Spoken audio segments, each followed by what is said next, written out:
De plus en plus de restrictions de voyage pour tenter de stopper la propagation du nouveau variant du Covid-19. Israël décide notamment de fermer ses frontières aux étrangers. Selon les premières estimations, les Suisses valident à près de 63% la loi Covid, instaurant un pass sanitaire.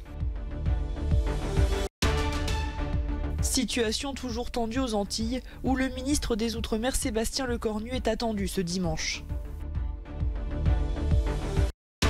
Le président tchèque Miloš Zeman a investi son nouveau Premier ministre. Petr Fiala, 57 ans, est à la tête d'une coalition de droite ayant remporté les législatives en octobre. Des milliers de personnes se sont réunies à Rome et Istanbul afin de dénoncer les violences faites aux femmes. Une campagne internationale de 16 jours d'activisme contre la violence basée sur le genre est en cours. Une mesure radicale face au nouveau variant du coronavirus. Israël, où un cas d'Omicron a été confirmé, interdit à partir de ce dimanche soir l'entrée des étrangers sur son territoire. La mesure a été prise alors que débutent les célébrations de la fête juive d'Hanouka.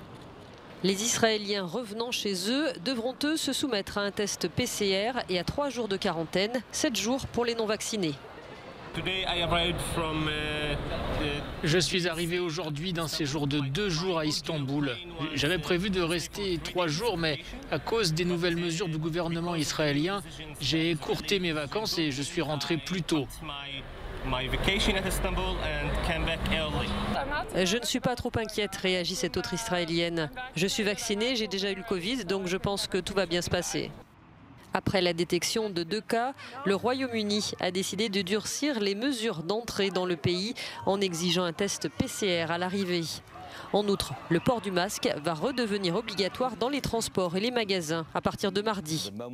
Dès que nous avons appris l'existence du variant Omicron et d'une menace potentielle, nous n'avons pas hésité à agir. Nous avons pris des mesures rapides et je pense proportionnées car la stratégie consiste à gagner du temps pour donner à nos scientifiques le temps d'évaluer ce variant car il y a encore beaucoup d'incertitudes. La liste des pays touchés ne cesse de s'allonger. Aux Pays-Bas, 61 voyageurs débarqués d'Afrique du Sud et testés positifs au Covid ont été placés en quarantaine près de l'aéroport d'Amsterdam. 13 d'entre eux ont été déclarés porteurs du variant Omicron.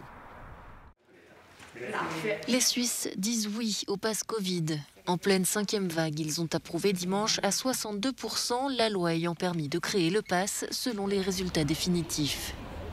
Ces dernières semaines, la campagne très houleuse avait été marquée par de nombreuses manifestations, parfois interdites et émaillées de violence. Ce dimanche, le camp des pro-pass se réjouit donc de sa victoire. Les Antilles assurent qu'ils ne lâcheront rien. Nous avons toujours été convaincus qu'en Suisse, une majorité de personnes est pour la raison, pour l'orientation scientifique et les faits. Bien sûr, les choses auraient pu se passer différemment et c'est pourquoi nous avons tout donné jusqu'au dernier moment. Mais cela montre bien que c'est la raison qui domine la Suisse. Nous défendons toujours nos droits constitutionnels et le durcissement de la loi Covid va à l'encontre de 10 articles de la Constitution suisse. Nous allons continuer à nous battre pour notre Constitution, notre liberté et notre autodétermination. C'est la 2e fois en moins de 6 mois que la population était appelée à voter sur la loi Covid. En juin, les citoyens l'avaient soutenue à 60% des voix lors d'un premier référendum. Et alors que le nouveau variant Omicron se répand, le président de la Confédération, Guy Parmelin, refuse pour l'heure de durcir les restrictions. Il a toutefois lancé un appel à la vaccination. Seuls 65% des Suisses ont reçu les 2 doses de vaccin, l'un des taux les plus bas d'Europe. En pleine crise sociale aux Antilles, le gouvernement français ouvre un débat sur l'autonomie de la Guadeloupe. Malgré cette annonce, la situation reste instable. Là-bas, comme en Martinique à 120 km, la violence se propage dans la population. Cette dame est encore sous le choc. Sa station essence a été incendiée dans la nuit. Je m'attendais à peut-être, comme on dit partout, un casque qui cambriole, mais pas qu'ils mettent le feu dans une station-service. Vous vous rendez compte? Une station-service, c'est une bombe. Née du refus de certaines obligations liées à la vaccination, la colère a embrassé d'autres revendications sociales, économiques et identitaires. Hier, plus de 2000 personnes ont manifesté à Pointe-à-Pitre et c'est la veille dans une allocution télé que le ministre des Outre-mer Sébastien Lecornu a parlé de cette question de l'autonomie. Mais les contours de cette annonce restent flous. Nous, le peuple, et même les élus, que nous n'avons pas la main en Guadeloupe en termes de décision. Maintenant, il faudrait qu'il y ait une pédagogie pour le peuple guadeloupéen, le peuple lambda, le guadeloupéen lambda, pour qu'il puisse comprendre qu'est-ce que ça veut dire l'autonomie. Pour y voir plus clair, les élus réclament la venue d'une délégation interministérielle. De son côté, l'opposition fustige le gouvernement et l'accuse d'abandonner la population ou encore de céder face aux manifestants. Une cérémonie d'investiture un peu particulière à Prague. C'est dans un cube de plexiglas que le président tchèque a investi le nouveau Premier ministre Petr Fiala. Après avoir passé plusieurs semaines à l'hôpital pour une neuropathie diabétique, Miloš Zeman a récemment été testé positif au Covid-19. Petr Fiala, 57 ans, est un homme de droite, à la tête du Parti civique démocrate. Je peux vous promettre que je ferai tout pour faire de ce gouvernement celui du changement. Nous conduirons ce pays à travers la situation actuelle difficile. Nous résoudrons des problèmes brûlants qui nous affligent aujourd'hui, mais nous ferons aussi les changements nécessaires pour le bon avenir de nos citoyens et de leurs enfants. Cet ancien professeur devient chef du gouvernement suite aux résultats des élections législatives en octobre. L'Alliance Ensemble avait été donnée vainqueur, battant le parti de l'ancien Premier ministre Andrej Babis. La coalition de 5 partis du centre et du centre droit aura affronté 2 principales crises. Celle de l'épidémie de Covid-19 qui ravage le pays, et ce malgré les protestations d'une partie de la population face aux restrictions supplémentaires, ainsi que celle de l'envolée des prix de l'énergie. Des milliers de femmes se sont réunies à Rome afin de manifester contre les violences faites aux femmes.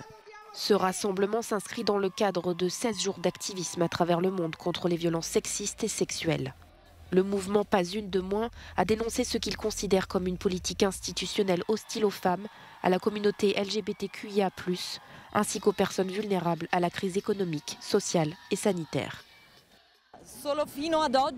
Depuis le début de l'année, en Italie, il y a eu 109 féminicides, c'est-à-dire environ 1 toutes les 72 heures. En fait, il y en a certainement eu plus.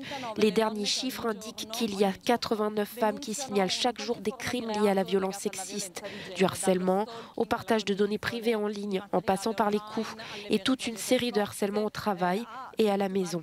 Donc on parle de 89 chaque jour.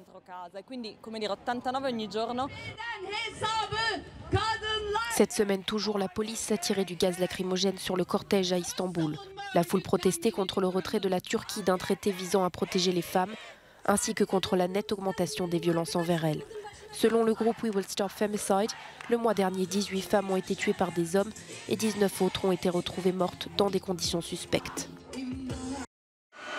Un semblant de retour au calme après des jours d'émeutes à Honiara, dans les îles Salomon. Le soulèvement a commencé mercredi dernier.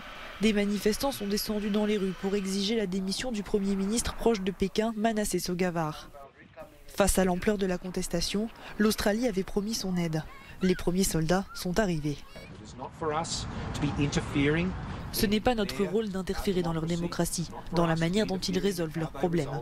Nous sommes juste là en tant que membres d'une famille qui essaie de calmer le jeu et de maintenir un environnement stable, sûr, pour garantir que les problèmes soient résolus de manière pacifique. Le Premier ministre des îles Salomon ne démissionnera pas. Pour lui, ce sont les puissances étrangères opposées à sa décision de ne plus reconnaître Taïwan qui sont à l'origine de ces troubles. Plus de 400 migrants, dont 178 mineurs, ont pu débarquer en Sicile. Ils ont été secourus par l'ONG Sea-Watch dans la mer Méditerranée lors de 7 opérations différentes. Ils ont dû patienter plusieurs jours qu'un port les accepte. Après être arrivés dans la ville d'Augusta, à l'est de l'île italienne, les rescapés ont dû attendre un jour à quai que des vérifications de leur état de santé soient faites, incluant un test Covid. Des centaines d'Ukrainiens se sont réunis à Kiev autour du monument dédié aux victimes de la Grande Famine. La tragédie d'Holodomor s'est déroulée de 1932 à 1933 pendant la période soviétique sous l'autorité de Joseph Staline. Environ 5 millions d'habitants seraient morts de faim à cause de l'exportation forcée de leurs céréales par le maître du Kremlin. Aujourd'hui, 16 pays ont classé ce phénomène en tant que génocide. La grande romancière Almudena Grandes est décédée à l'âge de 61 ans à Madrid. L'auteure espagnole luttait contre un cancer depuis plus d'1 an. Considérée comme une figure emblématique de la littérature espagnole contemporaine, Almudena Grandes était connue pour son engagement féministe et ses convictions politiques de gauche. Le Premier ministre espagnol Pedro Sánchez a salué une référence de notre temps.